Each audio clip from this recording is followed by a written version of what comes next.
stating that he wanted the release of advanced technology and a lot of this technology was involved in the space program, and he was very aware of it. We know that President Trump is aware of advanced technologies because his uncle was the one who went in and cleared out the safe of Tesla after his death. So we are fairly sure that President Trump grew up bouncing on his uncle's knee, hearing stories of free energy. Aside from the Secret Space Program Alliance, we have a different alliance. It is made up of all of these countries that have been fighting against this cabal for 50 years or so. It is also made up of various military groups that have broken away from the cabal, such as elements of the United States military intelligence groups have broken away and have been participating with a lot of other breakaway groups in trying to overthrow the cabal who took over the United States back in the 1960s, around 1963. This alliance, Earth Alliance, began to get more and more organized. And they got organized to a point to where some of them approached some generals and told them that they wanted to do an open coup in the United States. These generals decided they would make one last ditch attempt to get rid of the cabal legally. And that's when they approached Trump, allegedly, to run for president and allow them to legally get the country back, basically. The alliance is an international group. It is a confederacy. There are lots of different factions, some of which agree, some of which do not agree, about the only thing that they all have in common is they want to see this satanic, pedophile, elitist cabal come down in flames. They do not want these people trying to kill off most of the planet, trying to control all of this immensely high technology. The alliance also consists of a surprising majority now of personnel in the U.S. military and in the U.S. intelligence community. So we're going to have to deal with the fact, sooner or later, and probably sooner, that not everybody in the government is bad. This is part of the psyop that was put out through movies and through media to get us to completely distrust all levels of society, all of the institutions, so that no one will ever be able to oppose these people. You're not going to do this by a bunch of keyboard warriors on the internet. They're not going to actually take the solid action that needs to be taken. What you do need to see is what we now are counting up in August 2018 as 45,000 sealed indictments. Now, this is on the official U.S. government court record. You can go to the pacer.gov website, which lists all of the lawsuits and all of the indictments filed in all of the different districts in America, and just count up the sealed indictments. The official count, the undisputed count, is 45,000, and the normal number for any given year is approximately 1,000. Now, this is a very, very big story that people are really not seeing exactly how awesome this is. Let's talk about what do you have to do to get a sealed indictment. Okay, a sealed indictment is the result of a secret grand jury proceeding. Now, what is a secret grand jury? A secret grand jury requires a panel of 12 to 23 U.S. citizens who are then given information and testimony from a prosecutor. The prosecutor is prosecuting a particular individual who is not invited to the proceedings, has no idea this is going on. And in legal terms, that's called ex parte. So he or she is testified against by the prosecutor, and then the jury has to decide if there is sufficient cause to prosecute this person with a crime, in which case they file a sealed indictment. The indictment stays off the record. You don't get to know the person's name until they unseal it, at which point the person is immediately arrested. And then they get to have the regular trial by jury with a judge. But you have to understand that the prosecutor is either a federal U.S. attorney, a county district attorney, or a state attorney general. These are big, big league players. This is not some attorney that you hire in Podunk, okay? These are major players creating major indictments. And the reason why they do it this way is that they're prosecuting organized crime. Typically, that's what it is. They're prosecuting a larger ring where they can't indict one person at a time. They have to get all their ducks in a row. They have to line it all up so that when they unseal the indictments, everybody gets arrested at once, and there's no ability for them to tip each other off that something happened so that the rats can flee off of the sinking ship. They all get nailed at once. The phenomenon known as Q, or QAnon, came onto the scene at the very end of October 2017, and what essentially occurred is that a group that called themselves Q began posting on anonymous online image boards called 4chan and 8chan, and what they were posting was a lot of questions, a lot of suggestions, a lot of very interesting and intriguing data sets that essentially laid out a real-time takedown of the deep state by alliance and white hat groups behind the scenes. As the QAnon briefings recently stated, these indictments are going to be like Watergate times 1,000. We've never seen anything like this in the history of the world. Some of the most recent QAnon briefings, which our insiders have told us is coming from the Alliance, have said that there are many, many figures in the controlled mainstream media who are in these indictments as well. So Harvey Weinstein is just the beginning. And isn't it interesting that when Harvey Weinstein was finally arrested, in his hand he had the biography of Elia Kazan, who was a guy in early Hollywood history who was brought in during the McCarthy investigations and sang like a songbird and ratted out many other people in Hollywood. And Weinstein has now said he is doing the same thing and that everybody in Hollywood was doing the same stuff that he was doing. So he was upset about why he got singled out.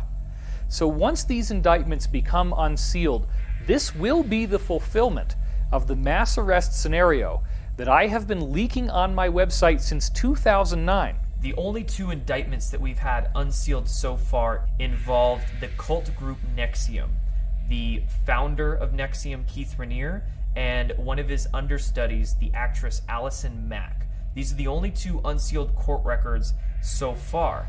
And their unsealed indictments actually labeled child sex trafficking on them.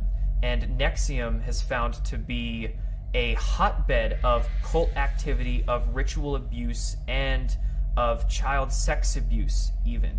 So if these are the only two records that have been unsealed so far, and they are taking down names of this caliber with charges of this caliber, we can only imagine what the rest of these unsealed indictments are going to show us. This is nothing new. It didn't start with the QAnon briefings, has nothing to do with who's president of the United States right now. This is a decades-long effort in the making, and they have tried and tried and tried in various ways to get this to work. They've had consistent failures, and now they're being much more systematic and much more methodical. It's all going to be done legally.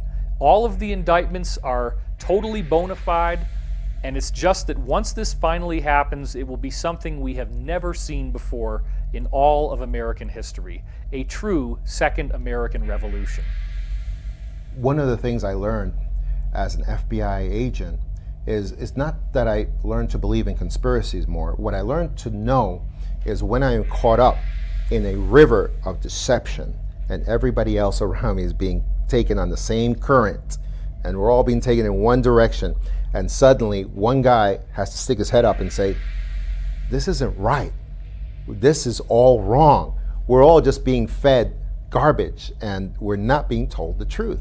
Well, how is it that technology in today's age, our technology has moved forward by leaps and bounds in so many areas, yet we're still driving, the entire world is still driving automobile that function essentially on the same technology that they have for 100 years.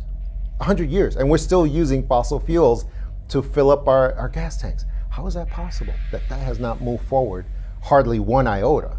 I mean, they blend the stuff sometimes, but I mean, essentially, technology has been stuck for 100 years. Well, that's because that's one of the economic factors from the globalists that is so dead set against distributing real energy, which is free energy, which we know was discovered during Tesla's time.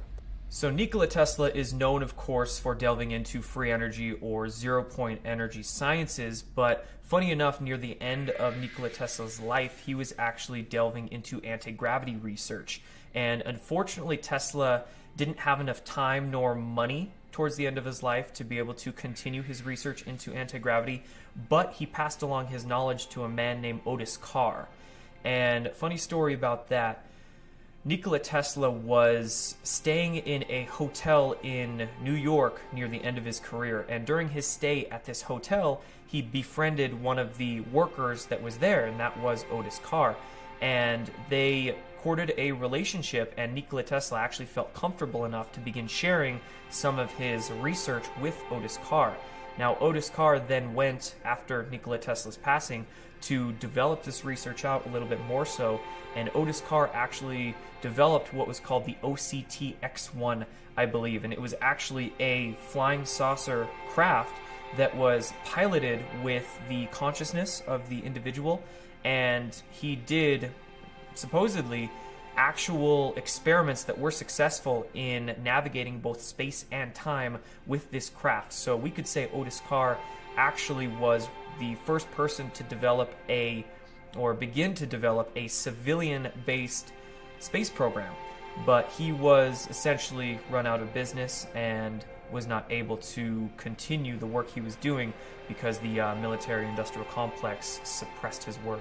But the same forces that destroyed that, I mean, at that time, supposedly it was Thomas Edison, who was a part of the global system. I mean, he was the original fossil fuels and normal electricity system, and he was just a front man to destroy Tesla and destroy his because the efforts to destroy his patents came from national government, not just Edison and his private conglomerate that had billions of dollars even at that time.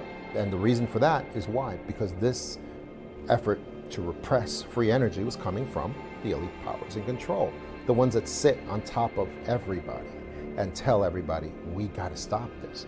And what we're seeing today, of course, is that free energy is like a dam that they're sprouting leaks, and it's getting ready to burst forward because it is coming. It's coming really soon because it's been out there for so long. And I think we're getting to the point where it is going to come forward. And it's going to come forward maybe from several sources at the same time because the pressure has built up so much from so many different sources. So I think we are going to get it very soon. I was asked to give a paper at Vandenberg Air Force Base to the American Institute of Aeronautics and Astronautics. And their normal request would have been, tell us how you're trying to get new business using advanced technology. In other words, that was my job, to run 250 guys with different disciplines to try to get new business. But instead, I surprised them by saying, I want to give a talk called The Giant Discoveries of Future Science. And there was a moment of silence, and okay. So I developed this talk, and in this talk, what I established was I distinguished the difference between engineering and science. Engineers being people who want to build something and make it work. They don't really care how to get there. And the scientists who want to know the, quote, truth. And I made that distinction, and then I gave examples of 10 scientific facts that are essentially established. You know, that the Earth evolved by gradual processes, and that their Maxwell's equations are the right answer, and Einstein's E equals MC squared, that was all good. And then I took these 10 greatest achievements by the 10 scientists and asked, what can we tell about these 10? And the interesting thing was that you could tell 3 things. Number one, not a single one of them was known in the field. Number 2, every single one of them had been criticized by their peers as being stupid or charlatans. And number three, the average age was 23 when they made their discovery.